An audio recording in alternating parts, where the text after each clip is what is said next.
The silence in the construction site's makeshift meeting room was palpable, the kind that precedes a storm. Richard's voice, sharp as a blade, sliced through the air, instantly hushing the murmurs. "Can you please be quiet and let the professionals speak?" he demanded, his tone dripping with disdain. "We don't pay bricklayers to think, just to follow instructions." Andre Jefferson, a seasoned mason with over 20 years under his belt, felt the heat of humiliation crawl up his neck as all eyes swiveled toward him. At 42, he had weathered many storms, but none quite like this public shaming. His only misstep, pointing out a flaw in the foundation design that could jeopardize the entire 30-story corporate edifice. "With all due respect, sir," Andre began, his voice steady despite the tempest brewing within, "the slope of this land will cause uneven pressure on the northeast foundations. The calculations don't take into account." "The calculations?" Richard's laugh was a cruel interruption, turning to face the assembled engineers and managers with a sneer. "Listen up, everyone. The bricklayer now understands structural calculations. Maybe we should give him his diploma, since he clearly knows more than someone with a master's degree from Stanford." Nervous chuckles rippled through the room, but Andre's gaze remained unflinching, his breath deep and controlled, holding back the flood of anger. This wasn't the first encounter with prejudice, yet public humiliation stung in a uniquely painful way. Richard Harrington, the newly minted chief engineer at Horizon Constructions, had only been in the position for 3 months. Already his reputation for an explosive temper and arrogance was as well known as his impeccably tailored blazer and polished Italian shoes, which starkly contrasted with the simple work clothes and weathered hands of the workers he so often looked down upon. "If you want to keep your job on this project," Richard continued, his smile icy as he approached Andre, "I suggest you stick to mixing cement and leave the important decisions to unfold like a masterful plot in a suspense novel." The air in the room had thickened with the weight of unspoken tensions, where the silence was not just an absence of sound, but a heavy, palpable presence. Workers' eyes darted to the floor, some with embarrassment etched across their features, while others, particularly the white engineers, exchanged discreet smiles, relishing in what they perceived as the rightful humbling of the bricklayer Andre. Yet unnoticed by all, Andre's eyes held a serene calm, not the defeat of someone crushed by humiliation, but the cool, collected gaze of one who watches a predator unwittingly approach its doom. "Understood, sir," Andre responded, his voice steady as he collected his notes. "I just thought it prudent to mention." Richard, basking in his perceived victory, flashed a triumphant smile. "Now that we've clarified the chain of command, shall we proceed? Time is of the essence," he declared, steering the meeting forward with the authority of charts and schedules displayed on his tablet, detailing project modifications aimed at efficiency and cost saving. As Richard's voice filled the room, Andre's fingers moved subtly over his ancient mobile phone, typing a message that would soon ripple through the construction site like a stone thrown into still water. The meeting adjourned, workers began to scatter when Richard's phone chimed ominously. His expression soured as he read the urgent summons. "Emergency meeting with the owner in 15 minutes, he announced, his voice strained. "Thomas Jefferson is on his way to review the project personally." A wave of murmurs swept through the room. Thomas Jefferson, the enigmatic owner of Horizon Construction, seldom graced the sites with his presence. His arrival signaled something monumental or disastrous. Richard, attempting to maintain an air of calm, adjusted his tie, nervously issuing commands to prepare for Jefferson's inspection. Amidst the flurry of activity, no one caught the subtle, knowing smile that played upon Andre's lips as he quietly exited the room. His departure was as unremarkable as his attire, yet behind that simple uniform was a tale waiting to be told, a narrative of unexpected twists and turns. In a twist of fate, that construction site would soon shake the very foundations of Richard Harrington's life. If the tale of prejudice masquerading as professionalism has stirred your soul, you'll be captivated by how Andre transformed a moment of public humiliation into a profound lesson on the perils of snap judgments, particularly when the subject of your scrutiny could be your superior. Imagine the scene, 15 minutes stretched into an hour of anxious anticipation within the confines of the administrative trailer. Richard pacing like a caged lion, his eyes darting to his watch every few seconds, while his colleagues feigned absorption in blueprints and schedules they could recite in their sleep. No one dared speak of the unspoken, the presence that loomed over them like a shadow. Thomas Jefferson, the enigmatic owner of Horizon Constructions, was not known for impromptu visits. And when he did appear, his arrival often heralded tidings that were anything but joyful. "Could this be about the budget cuts I sanctioned?" Richard murmured to his assistant, his voice barely above a whisper. "We saved nearly $1 million on foundation materials, after all." "I'm not certain, sir," the assistant replied, his own nerves fraying. The message only mentioned that Mr. Jefferson needed to assess the project personally. Meanwhile, outside, Andre Jefferson, in a subtle act of transformation, made his way to his car, a modest sedan parked discreetly away from the executive lot. He slipped into the trunk, emerging moments later in a crisp, well-ironed shirt, his work clothes exchanged for symbols of authority. From his trunk, he retrieved a sleek leather briefcase and a pair of thin-rimmed glasses. "He's here." The shout echoed across the site as a gleaming black Mercedes rolled in. Richard, adjusting his tie with a practiced hand, was the first to approach, a smile plastered on his face. His arm extended in greeting. "Mr. Jefferson, what an honor to have you here. We are precisely on schedule."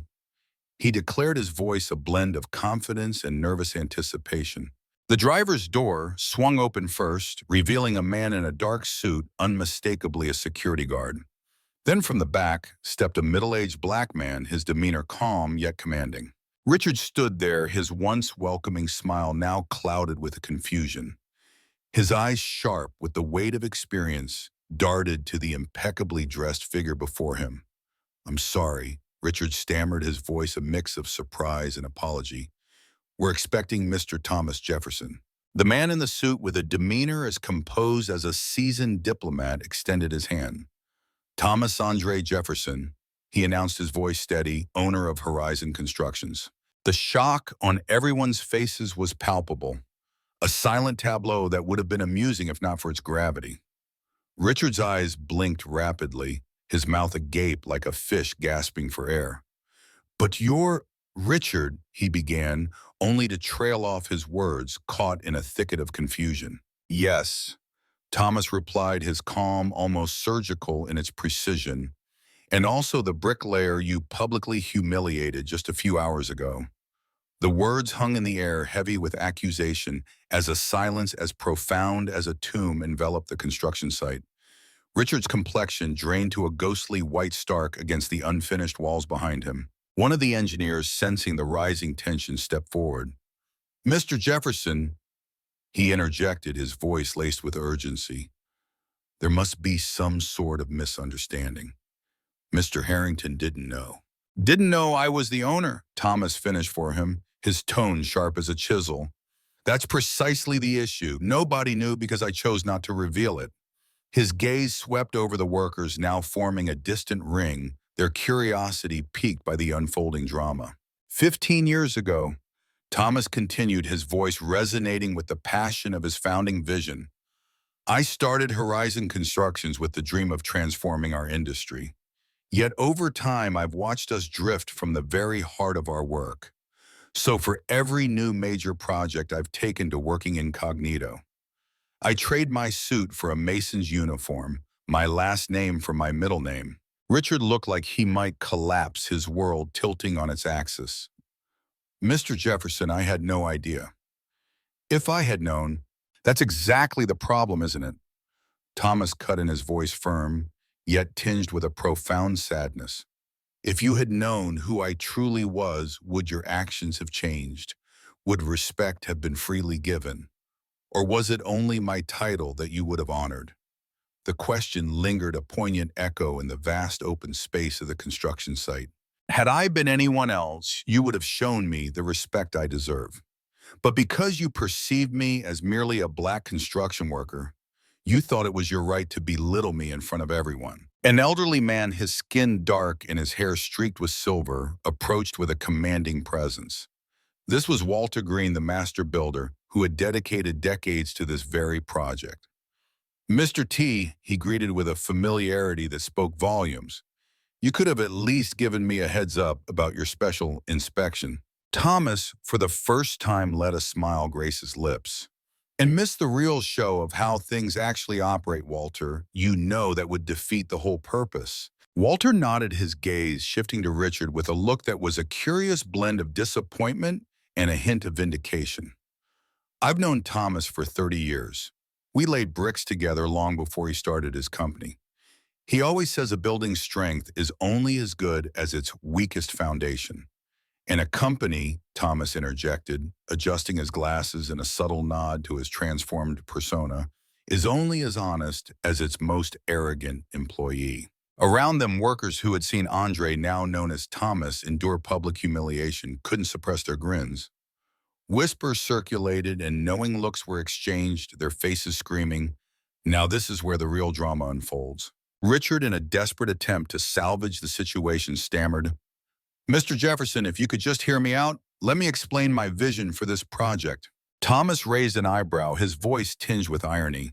The same vision that overlooked critical warnings about structural flaws in the Northeast foundations. The same vision that chose cost over safety. He gestured towards Walter, who stepped forward, a folder in hand.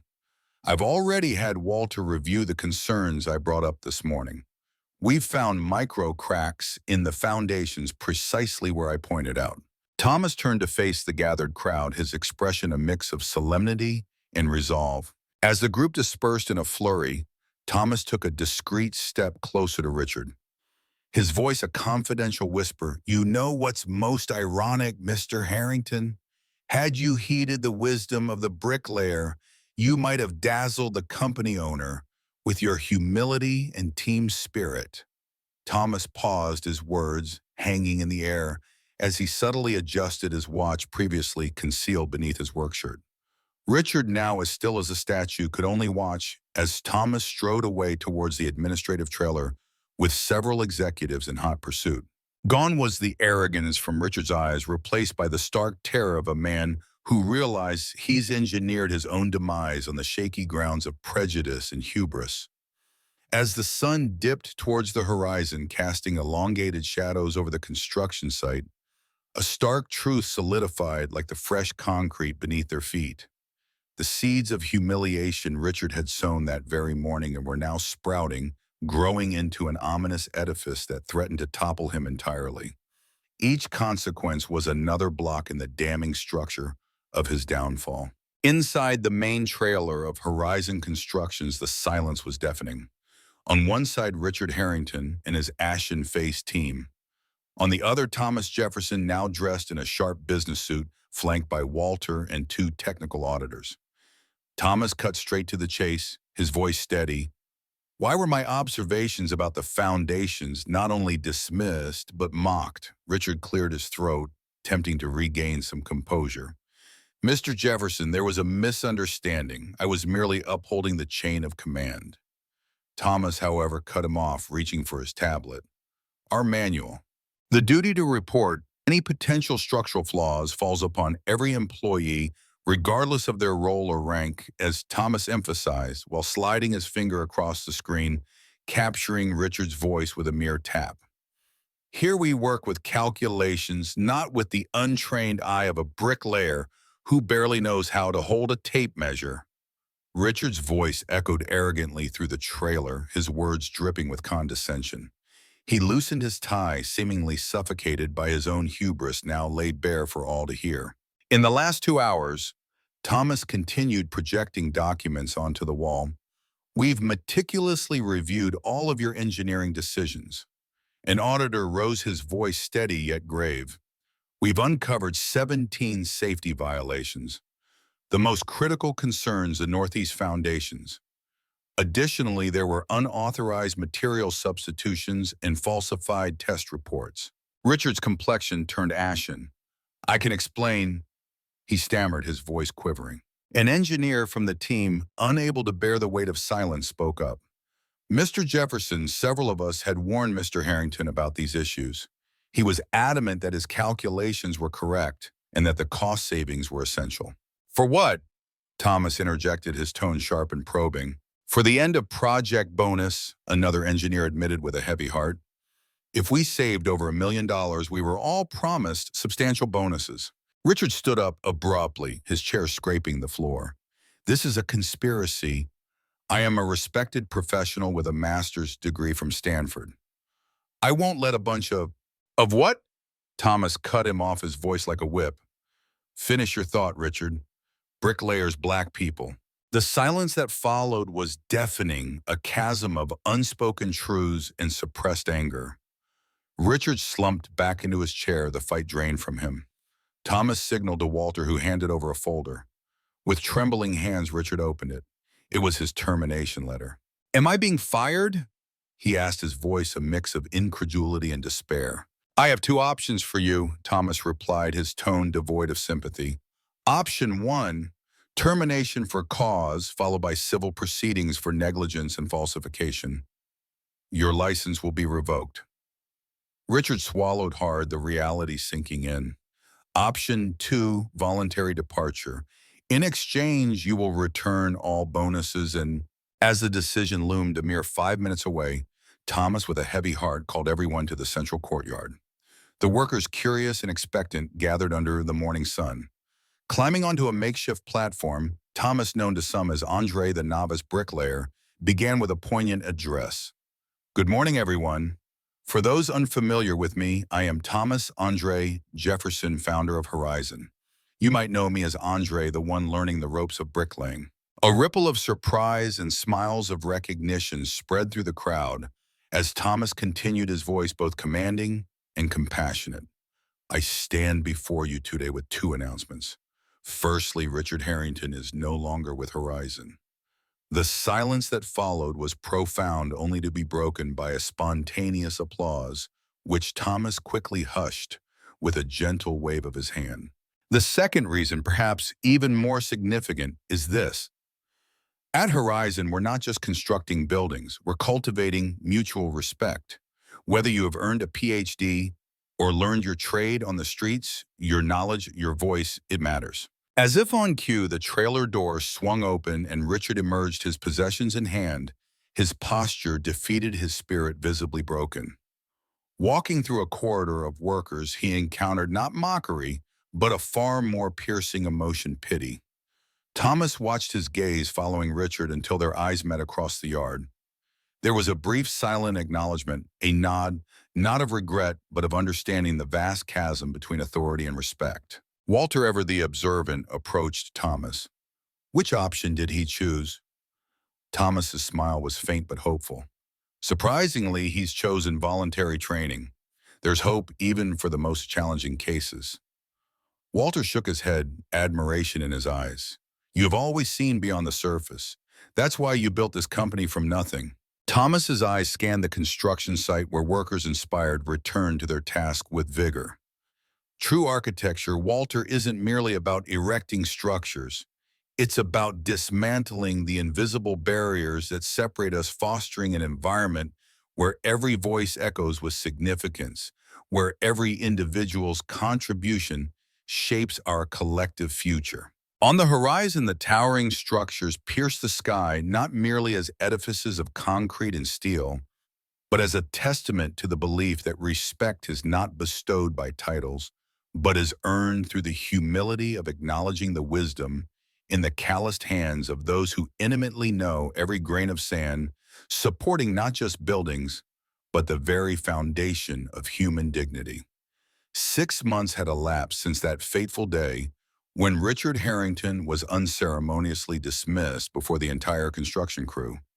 Now the Horizon Construction's tower loomed majestically against the city skyline, its foundations fortified precisely where Thomas had once cautioned of potential issues. In a conference room on the 30th floor, offering a breathtaking view of the urban sprawl, Thomas Jefferson presided over the quarterly meeting with his executive team.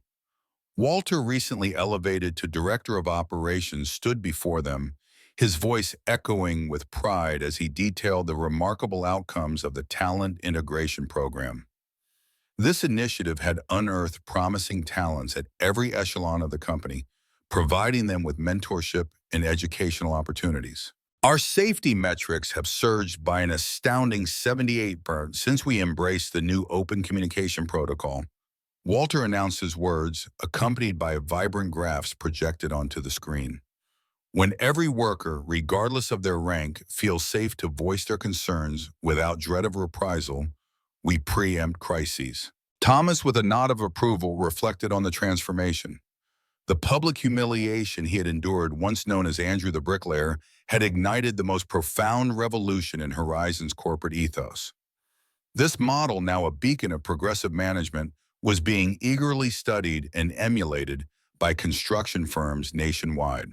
"And our volunteer program?" Thomas inquired, though he already anticipated the response. Walter's face lit up as he advanced to the next slide. There, a group of eager young individuals from underprivileged communities were captured in a moment of learning under the guidance of none other than Richard Harrington. Now leaner, his beard untrimmed, yet his eyes gleamed with a newfound purpose. The program has successfully trained 52 young souls. Walter shared, his voice resonating with a mix of pride and hope. What could be more inspiring than witnessing the rebirth of respect and opportunity from the ashes of past injustices? A staggering 94% of these individuals are now employable, Walter declared with a gleam of pride. And as for our most unusual instructor, I must confess he has surpassed every expectation I ever harbored. After the meeting, Thomas made his way to the training center, nestled on the ground floor of the imposing building. There he discovered Richard stripped of his once signature expensive suit, imparting the intricacies of structural calculations to a vibrant tapestry of students. The ex-chief engineer glanced up as Thomas entered, and in that fleeting moment, a silent, enigmatic exchange unfolded between them, a recognition not of camaraderie, but of a begrudging respect. Later in the parking lot, Thomas caught sight of Richard loading materials into his car, a compact, unassuming model, a far cry from his former luxurious convertible. "Mr. Jefferson," Richard greeted with a formal nod. "How are you adjusting?" Thomas inquired, his voice laced with genuine curiosity. Richard paused, his gaze drifting to the building. "I thought it would be a punishment, 6 months teaching calculus to students who have barely scraped through high school." He admitted, a hint of surprise in his tone. "But I've uncovered something quite extraordinary. They learn with such speed they pose questions that would never cross your mind, find solutions that textbooks overlook. Isn't it astonishing what we uncover when we cease to judge by appearances?" Thomas mused softly. Richard's eyes dropped to the ground, reflecting on his initial days. "I learned that lesson on my very first day." I could have ended my sentence right there. "It wasn't about punishment," Thomas interjected, his voice firm yet gentle. "It was about transformation for you and for them. My term of service ends in 2 weeks. Richard mentioned, a note of contemplation in his voice. "I've received several job offers." "And which will you accept?" Thomas asked, his interest piqued. Richard's gaze lingered on the training center. "Actually, I've requested to continue as a volunteer instructor for another semester. There are promising students I'm not ready to abandon mid-journey." A subtle smile played on Thomas's lips. "Approved." As Thomas walked back to his office, his thoughts lingered on the unexpected path that had led him to this moment, from humiliation to a profound realization. From a humble bricklayer to a revered property owner, Thomas had not only constructed buildings, he had erected a legacy of dignity and respect, surpassing mere titles and societal biases. In the grandeur of Horizon's main lobby, a golden plaque gleamed with the company's new guiding principle. Inspired by that transformative encounter, "We build structures with materials, but we build respect with humility." Engineering had instilled in Richard the lesson that every edifice, no matter how grandiose, starts with a steadfast foundation. Life in its wisdom had shown him that the same holds true for the essence of human character. The degradation he had once inflicted upon a simple bricklayer had razed his own career to the ground. Yet from those ashes rose something infinitely more precious: The realization that genuine wisdom does not derive from framed degrees, but from the capacity to discern worth where others only see disparity. As for Thomas, his retribution was not in the ruin of the man who had demeaned him, but in elevating him to a better version of himself. This act proved that true leadership isn't dictated by authority, but cultivated through the power of example.